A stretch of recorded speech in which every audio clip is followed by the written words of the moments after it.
Welcome to podcast Let's Talk Digital. We are joined by Tristan Post, AI strategist, educator, keynote speaker, and advisor working globally on AI strategy, governance, and innovation. Tristan supports companies, government, and international institutions in turning AI into sustainable value. Tristan, welcome. To set the stage, can you please describe what's happening in AI space now and why it's captured globally? Yeah, I mean, it's very interesting because when we're talking about artificial intelligence, we see AI is nowadays everywhere, especially in every boardroom and almost every discussion. So we need to understand how can we make sense of the technology. And what I like to do is like to look at historical trends to make sense of the technology and try to understand, have we maybe been in a similar situation that can help us now to explain what is happening now? And what I'm seeing now, we are at a very crucial point where the technology of artificial intelligence is moving from being a tech problem to a business problem. Let me explain this. We have seen this a couple of times before. So when I started to do artificial intelligence, the only way how to do AI was having a technical team, a team of experts that would build artificial intelligence for you. This was very similar, like in the 60s, if you wanted to have a computer. The only way to have a computer was to have a team of experts that would build a custom computer just for you, because back then personal computers didn't exist. But nowadays, everyone is using a computer and often they don't have the technical experience how to build a computer.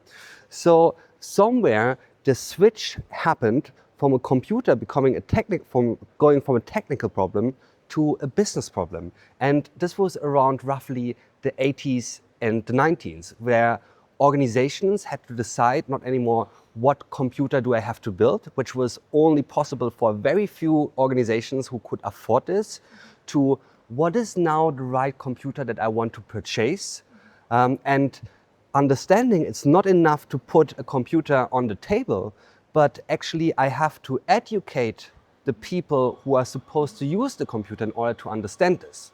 So how is this relevant for artificial intelligence? We are witnessing now exactly the same shift, moving from AI to generative AI. So from a tech problem, we see it's becoming a business problem. How do we see this? We see this because suddenly the technology is used by our children, right? They can do nowadays things that 5 years ago would have been impossible to do, even with the best tech team and even with $5, $10, $20 million, would just have been impossible. So what we need to understand then, what is this meaning? So we need to understand now that the technology is available for everyone, easily accessible through the internet, we need to understand what is the right tool, so what is the right platform, how my people, my children, my citizens, my employees can access these language models in a safe way so that they feel confident using AI without breaking something. And we need to understand what are the capabilities they need to work effectively with artificial intelligence. And the amazing thing what we have seen, and this started already with the computer, is now that we suddenly have breached this technological gap. Because before programming, you had to learn a programming language. And now what we're seeing with generative AI that can generate code, that almost everyone is becoming a programmer. And the programming language is not a technical language anymore, but it's our human language. And this is such an amazing thing to witness, because for the first time we see how this technology is not imposed top-down via the strategy, but how people bottom up are using this ability because they experiment with it in a private life and bring it then into organizations or other environments, which also creates new kind of challenges. But it's so exciting to see because suddenly we have a pure democratization of the technology. Many countries now are realizing that AI it's not only just a tech problem, Yeah. and that they understand that it's a competitiveness issue for the government and that brings us to strategy. You came here to Turkmenistan to help to the government of Turkmenistan with national AI strategy development. Yes. And can you please describe what the core pillar for strong national AI strategy should be?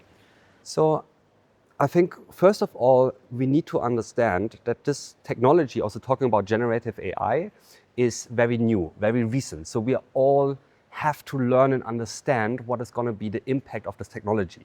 So this also means this is not a sprint. You can't just say, okay, this is the strategy and from tomorrow we're going to have AI, but this is more a marathon where we have to learn what the technology means for us. So one of the most important pillars is capability building, so that we have the human capital, we have the experience, we have the expertise to understand what AI can do, what it can't do, and how we work from this.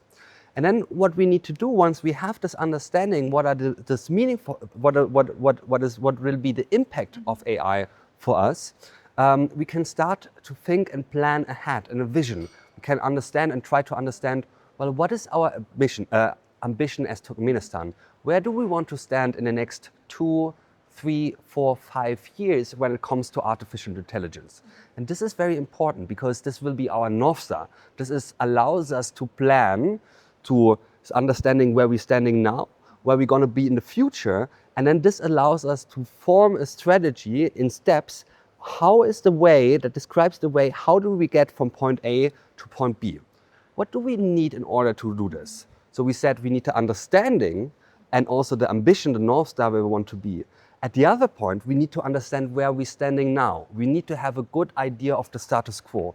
What is already available in the country? On what pillars can we build up? What are the resources that we have? What are the strengths? Because we want to make it unique for us, right? Every country, every nation, every organization is unique, and we want to build up on these strengths. So what we need to do is we need to explore what are the strengths, what is already there. Then we have basically, we know where we are, we know where we want to go, and then we have 2 ways or 2 things, actually 3 things, that we need to consider how to get there.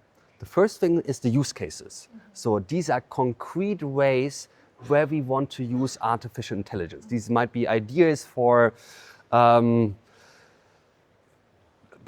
what could be an example? I mean, there are so many examples where AI could benefit a government, where they can, for instance, communicate more directly, faster with their citizens, where they can reduce a lot of the manual administrative cost. And thinking about concrete use cases, we'll understand, okay, what is this actually what I want? Because when I know what I want, I can understand what do I need to get there. So for instance, right, and this is the second pillar, kind of like, what are the use cases? What are the capabilities that I need to build up? When I'm saying, for instance, hey, I want to have something where AI helps me to communicate better with my citizens, well, then I probably need to have capabilities when it comes to using these language models. And then I need to understand what as a country do I have to do in order to build up the capabilities. Do I have to start at university and put in new programs on artificial intelligence, so I make sure I will have the future workforce ready not only to use AI, but also to build up these use cases? And by having this, having the idea where I want to go, having the use cases, it helps me making much more concrete in which areas I want to invest or where I need to invest. Another example, right? So when we know a lot of citizens only speak Turkmen and might not speak Russian, that means maybe somewhere in my roadmap to be this AI-enabled nation, I need to have language models that can communicate very well in the Turkmen language. So then this is something concrete that has to happen somewhere in the roadmap. So then I know, okay, part of my strategy, somehow I need to develop this. And then thinking about, again, what are the capabilities that I need to develop this? So maybe this is something I want to explore together with one of the universities, because they maybe have the human capital, or they can think about what do we need to build up and what are the resources. And by doing this, I will learn what I have to do, and I build up the ability to become a nation that is ready for artificial intelligence. And the last part in this, when we're thinking use cases and what are the enabling factors that we're talking about. And overall, I often see kind of like 4 different enabling factors. It comes to infrastructure, what is the technological infrastructure, the data infrastructure. Then we talked about humans, right? So I need the experts that are able to do this, but I also need to have the right culture that people want to experiment this. They want to try this out. They are not afraid of using AI, but they are open to this technology. Then the third part is thinking about the ecosystem, right? So who in a government internally is responsible for driving our AI strategy, our AI ambition? With which other departments or ministries do they cooperate? And then also I have these external partners like us coming in from UNDP to support, to understand what are the capabilities that I have and which capabilities I don't have. Maybe it's not in my near-term plan to build own language models because I know other people train them much better and it's much cheaper to get them in. So maybe in the ecosystem, I need to partner with some of these. And the last part is then governance. So how do I regulate this? And regulation always has 2 parts, right? So it has the ethical part. So what are my values as a country and how can I make sure AI is aligned with these values of my country? But also what regulation do I need to put in place in order to make sure that the AI that we develop is trustworthy? And so this is kind of like the second part, these enabling factors. And so we talked about use cases, enabling factors, and the last part is the commitment, right? So I can decide to do whatever I want. If I have no commitment, if I don't put any resources, any money at it, it will probably not happen. And this is kind of like how we approach this whole topic, what we want to understand. And again, remember, it's not a sprint, so it will not happen just tomorrow, but it will take a long time assessing where we are standing. And this is what we're currently doing with workshops here, trying to engage different members of different ministries to really understand where we're standing, what is the ambition, what is the use cases, what capabilities do we need to build up, and what is the commitment to do so. Yeah, we know that you supported government with AI strategy development in different countries. And can you please share, maybe you know the first mistakes that the government make during the designing stage of AI governance strategy? So I think a lot comes down to the first part, to the capability building, because I feel a lot of governments or a lot of people don't understand technology good enough yet, and they use AI as a panacea. So basically as a solution for everything, right? And they say, okay, well, AI can do this, AI can do this, AI can do this, without really understanding what is actually the problem or the challenge that I have at hand. Because AI should not be the solution. It's a mean to an end. It's not the end. So what you need to understand is, what is the problem that I have? How am I planning to solve the problem? And maybe, just maybe, how can AI be a part of this?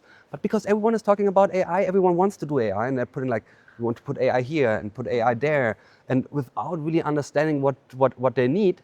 And the danger might be that they're investing in the wrong things. They're setting up the wrong things, maybe building data centers without really having the use cases or the use for the data center later on, because they haven't figured out for what do I want to use AI. But they already want to invest kind of like in this massive infrastructure. So I think the best way is to start experimenting, start educating the people, start getting them used to working with AI. And another challenge that I see, a lot of organizations, but also governments, still treat, when we're talking about generative AI, they treat it like a tool, like any other tool. But as AI progresses more and more and generative AI becomes more and more capable, it's not a tool like other tools, because which tool can you ask how to use it and it will respond to you? None. So we need to understand, as the technology progresses and becomes more capable, that we should see it much more as an equal sparring partner that is supporting us. And then the question is, instead of using AI as a tool, how can I effectively collaborate with artificial intelligence? And how does good collaboration look like? Because what we want to do at the end of the day, we don't want to make us humans obsolete, but we want to understand how can we combine both strengths. kind of like human intuition with the strength of the computer being able to crunch large amounts of numbers. Strategy is one thing, but once it is implemented, we start think about the governance of AI and why it's so critical for government to have this right governance of AI strategy.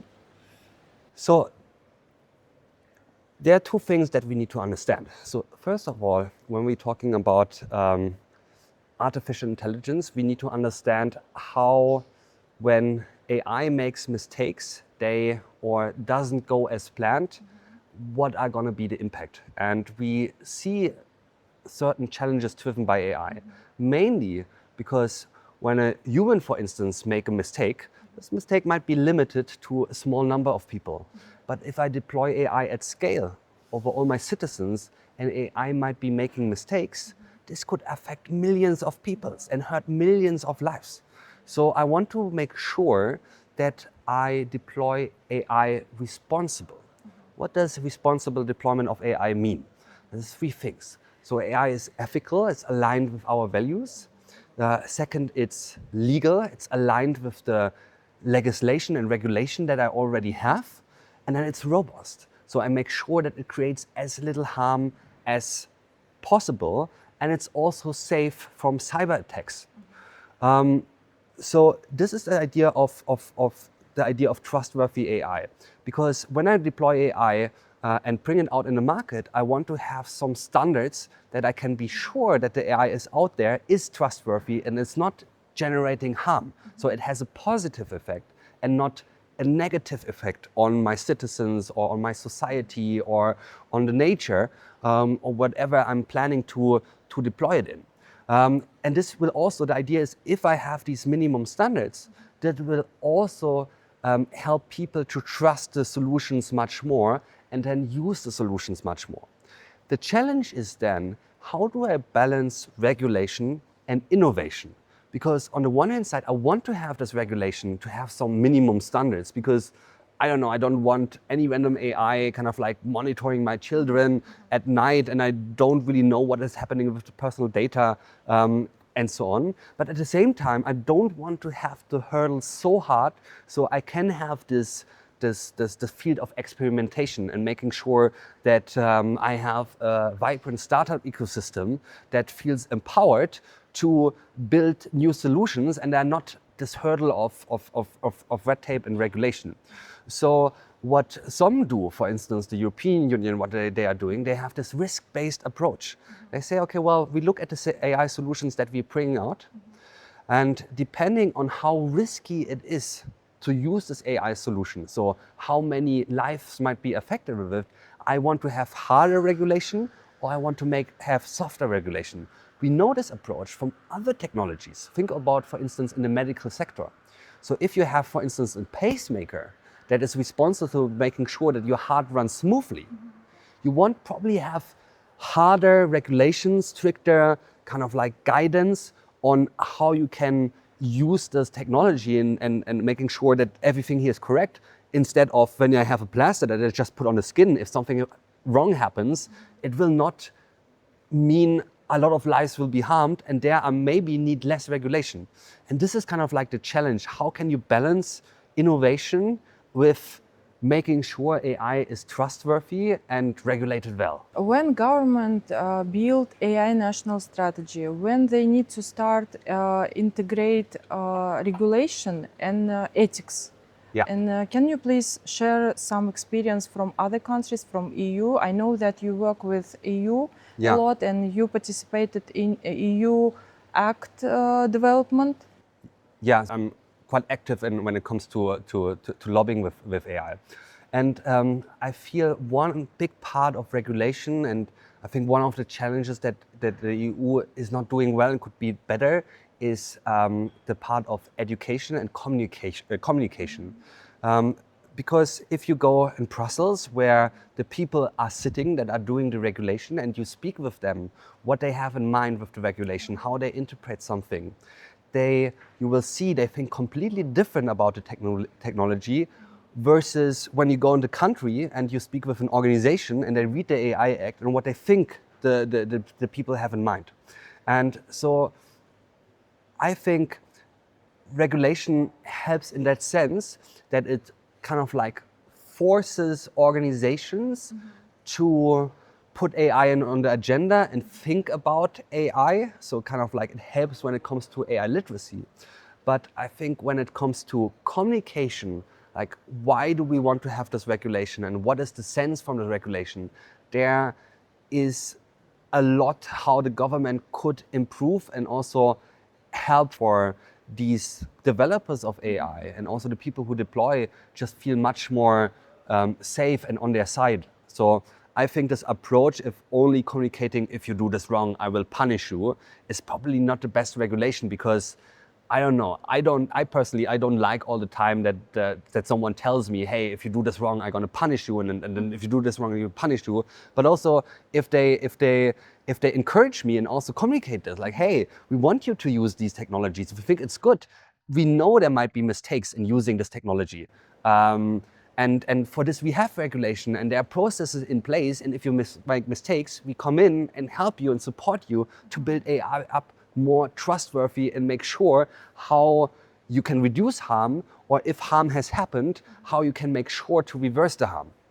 Yeah, and you know that you work with EU countries. I know that you work with Central Asia. And can you please share with us opportunities for emerging economies like Turkmenistan in AI space? So I think every country, so it's very difficult to say kind of like what is the difference between kind of like Europe and Asia. Obviously, there's so many differences. It's obviously easy to point out. But I mean, every country has their own kind of like strengths and own challenges. So it's very difficult to say for a region. I feel like almost every nation can be, if they pick their part and really understand well what they can do with AI and what are already their existing capabilities, become in some area kind of like a leader maybe in the field. There are a lot of challenges in Europe, which comes from kind of like, well, we have maybe not such a big kind of like, yes, Europe is a single market, but we have these kind of like very fragmented states and different languages everywhere, and this can kind of like create a lot of more challenges when it comes to coordinating. But I feel, for instance, with Turkmenistan, where you have a different setup than in a lot of these European countries, you can really use this to your advantage, that you can coordinate some of the actions that you want to do much easier. And also, there is the possibility, if you do it correctly, to maybe leapfrog in this technology and put things in place that would take maybe much larger or longer time to do in Europe, and also because there is already this regulation. I mean, a lot of countries haven't set their regulation yet. So this is a good opportunity to look at the other nations. So to look, for instance, at Brussels, at Europe, what are they doing? What are they doing not so well? And learn from them. And maybe once you have learned and have understood what the technology means to you, only then put in place more and more regulation. We talk about, a strategy, about governance. All of this tangible will affect for the people. When people hear about AI, they think about their job. So AI will definitely affect their job, but we need to understand something. So currently, when we're talking about AI, we need to make a differentiation. Everything we're seeing is called narrow artificial intelligence. So AI that's extremely good at doing one single task. Even if you have more complex use cases, such as self-driving cars, there's a lot of individual AIs working together. One is able to detect pedestrians, one is able to detect red lights, and so on. So what does this mean for jobs? One job is not one task. A job is comprised of a lot of different activities. So, and what happens if AI comes into the place? And we have seen this with other technologies before. We can talk about technological displacement and reinstatement effects. So what happens is that AI can do actually three things. It can automate certain tasks. It can augment certain tasks where you and AI pair together. And then we see much more that we have agents where you set up AI in your name, on your behalf, to do certain things. So this will obviously have an impact on your job because it will have an impact on specific tasks. There might be tasks that are automated, that will be done by AI. There might be tasks where AI might augment you, but there might be also things where AI has no impact at all. What does this mean? We can expect that your job might change. The tasks that you're doing on your job will be looking different tomorrow than they might be looking today. This is nothing new. We have seen this before. Think about students. Students 50 years ago, when there were no computers available, how they were writing their essays. They were writing them by hand. They were doing research in the library. Nowadays, I don't have to do this as a student because I can use the computer. So the task of being a student 50 years ago looked completely different than the task of being a student today. So what does this then mean? This can have several implications, right? So AI can take some of my tasks. That means for the rest of the tasks, it can mean that I have now more time. This is what we all want, for instance, the example in the medical field. Now the doctor has much more time to speak with his patients or with her patients because she doesn't have to spend so much time on the admin work. It's amazing, right? But it can also mean the reverse. Instead of having more time on the existing tasks to do, that they get a new task. So then we speak of the work is actually getting more condensed. So people feel, and this is also something that we see because of AI, that people actually have to do more work. It can also mean that we need, overall, the effect is that we might need less people to do this task, right? So, and then we need to think, especially as the government, how can we reskill these people and put in other sectors? At the same time, it means or can mean that also new kind of jobs are created. So if we look at the history, we see this all the time. So if we go back 100 years again, and then maybe 20, 30, 40% of the population has been working in agriculture. So depending on which country you go. So if you speak to a person 100 years ago and you know 50% of the population, so every second person has been working in agriculture. Nowadays, I think it's 3%. So out of 100 people, just 3 people are working in agriculture. And you think, well, what do all the people do? Like, how did 50% of the population, now just 3% of the population, what are they doing? Like, because they're not working in agriculture anymore. Would you have imagined that they are now influencers or news reporters or computer engineers? So it's extremely difficult to predict how the job market might be evolving and what kind of new jobs are coming.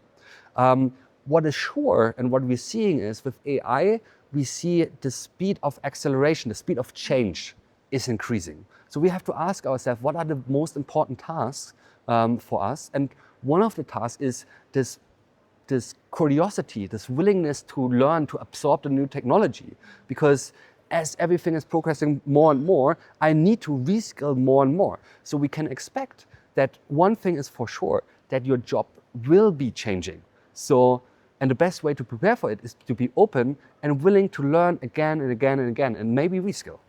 Yeah, and when we talk about Turkmenistan, which sectors will be impacted more by using AI, by development of AI in the country? I mean, it really depends. When we're talking about generative AI, we see a lot happening when it comes to knowledge work, right? So what is happening in the background, crunching huge numbers of information, right? This is impacted a lot. So, for instance, I predict that India is going to have a very difficult time in the future because a lot of their economy is actually based on knowledge work, on kind of like providing cheap IT services. Right? If you think about what is the main source of income of wealth, is the oil and gas industry. So this is not so much knowledge work, but this is kind of like the export of natural resources. So in this sense, I don't see that there is so much danger for a lot of wealth in Turkmenistan versus if we go to India, because here maybe the kind of like the knowledge sector is not as big as in India, but you have other sectors that are much bigger. So I see it's probably a bit easier located, but there will definitely be some changes. And can you please share what skills more important in AI-driven economy now? So I think it boils down again to the idea that AI is not a tool, but maybe a sparring partner. And we have to understand what does it take to work, to have good AI collaboration. And what is good AI collaboration? It's effective, so it gets the task done that I want to do. It's efficient. It costs me very little resources to do so. It's ethical and it's safe. And it's quite interesting. A lot of time when people are complaining that AI is not working in the way how they want to work, it's probably violating one of these four things. And we're talking about, so this is not developed by me, but this is a framework by Decken and Faller, developed by the Ringling Institute and the Cork University and used by Anthropic. They talk about AI fluency and what are kind of like really important skills. And they talk about 4 Ds. The first D is delegation, that you understand if you want to do a work, what kind of work can AI do? What kind of work can you do? And understanding is the work that AI is supposed to do is where can AI automate and where can AI augment. The second skill is the second D, description, that I have the ability to describe what I want, right? We're talking about everyone now with the power of generative AI has a personal assistant. So I need to have the ability to communicate effectively with AI. Like if I would have a normal personal assistant that is coming in for the first day, well, I need to understand, like, how do I have to speak with this person, right? And I also have to learn, how do I have to speak and communicate with AI? What is working well and what is not working so well?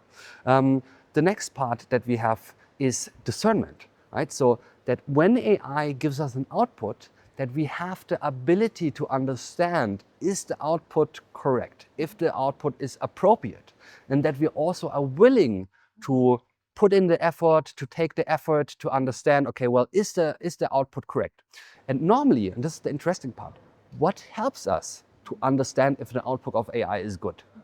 It's our own human expertise in the field that we have been building up for years. That's also the reason why we see that recent job graduates, recent university graduates have the hardest time because of AI, because they haven't been able to build up this experience to understand, is this something, is the output good quality for my work?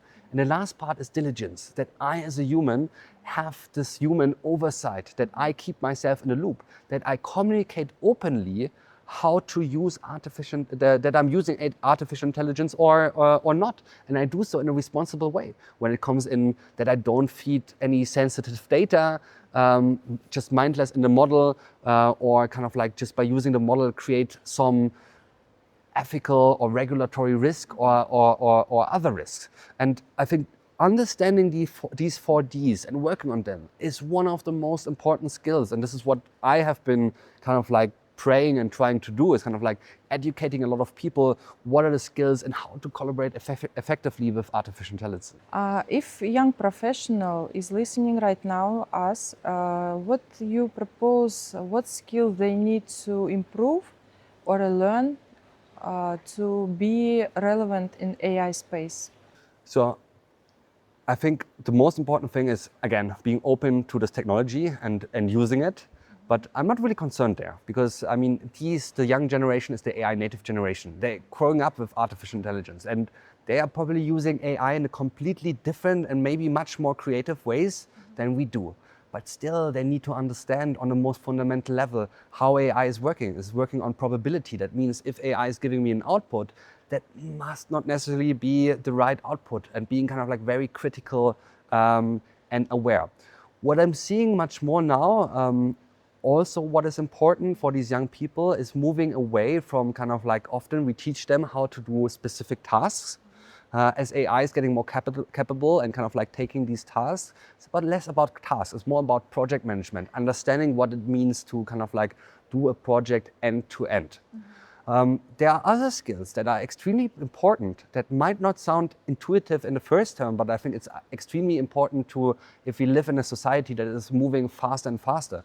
And this is kind of like mental resilience, building up this mental resilience, understanding the fast-changing nation or fast-changing times that we're in, times of polycrisis where we see everything around, and building up this kind of like mental health and resilience, I think is extremely important. And then there's something we need to talk about as well, because as AI is becoming more capable, maybe at some point, right, it is so capable that it might be doing all the jobs that we humans can do. That means we will have at some point a reshuffling, and we as a society have to sit down and have to really question and rethink what is the value of work for our society, because at the moment we humans define ourselves by the work that we are doing, right? This wasn't always the case. If we look back in the past, or if we look at hunter and gatherer societies, they on average working 15 hours a week to sustain their way of living. That means work has a completely different status in their life. And we need to understand if at some point this situation might be coming, that AI is doing all the work, we need to be able to kind of like rethink what is kind of like we as humans, what is our goal and what is our purpose? What is our purpose in life? And then we need to think, what is probably, we can make this thought experiment, in a future where everything is done by artificial intelligence, what is probably one of the most successful skills to be successful in a society? And successful in a society means, well, probably what is my social surrounding? Do I have a lot of friends or not? And I think one of the important skills is the willingness and the drive to create value for other humans. Because if I don't want to create value for you, why should you interact with me, right? So I think this is something that we need to learn, and I think that's so nice, right? If it boils down to AI, kind of like really what we need to build up is not only the mind, but it's also kind of like the heart. Today we talk about strategy, about governance, about future of work, and let's talk about our future of AI. Yes. Can you please share maybe some advantages, disadvantages of AI in the future? Yeah, certainly. I mean, what we're currently seeing, so as I said, we see as AI is the steps AI is taking to progress are shorter and shorter. So we're seeing kind of like technological change happening faster and faster and faster. If you think about, right? So, I mean, from the start, we're talking about artificial intelligence. The first time it was used, it was in 1956. It was when AI was coined. And we had kind of like this traditional AI, we call it also predictive AI, which was very present actually until 2020, right? And then suddenly generative AI came. And now AI couldn't only kind of like predict certain things, but now it can also generate stuff. And suddenly there has been much more capabilities. And this is the reason why everyone has been talking about artificial intelligence. So if we look ahead, what's next, right? So the first AI was good at predicting, and predicting is something that we are doing all the time, right? In order to take decisions, we have to have the ability to predict the future, but also things that happened in the past or that are happening now, right? So predicting was the first. Now with generative AI is very good at generating stuff, generating language, because we use language is also for us a general purpose technology with which we can do everything. I mean, our society is built on languages and story that we're telling ourselves. So the next stuff that we're seeing now is agents, right? So we said 2025 is the year of the agent. It was not true. We see 2026 might be now the year of the agent. So what is happening now, right? So before was prediction, then was generation and storytelling, and now what is AI very good is the first time it's taking actions, right? So it's not only kind of like thinking, but it's taking its own steps. So and this is there's going to be a massive change, because you can think about, like, in the past when we have been using tools, it was us humans deciding how we want to use them. Do we want to use them for good or for bad? Do we take the knife to prepare a nice meal, or do we take the knife to threaten the neighbor or cut people, right? So now for the first time with the agents, what we're seeing is the decision is not taken by the human anymore, but by the agent.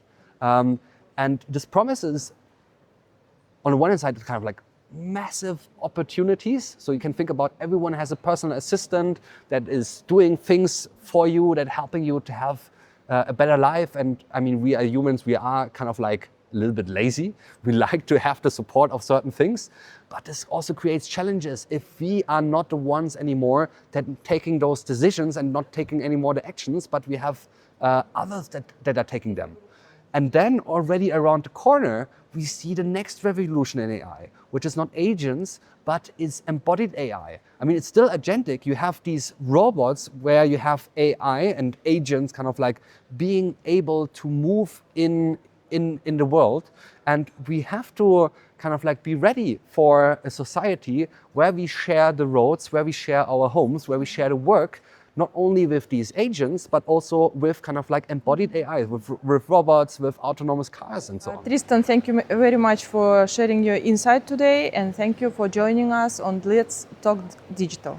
Thank you so much. It was my pleasure to be here.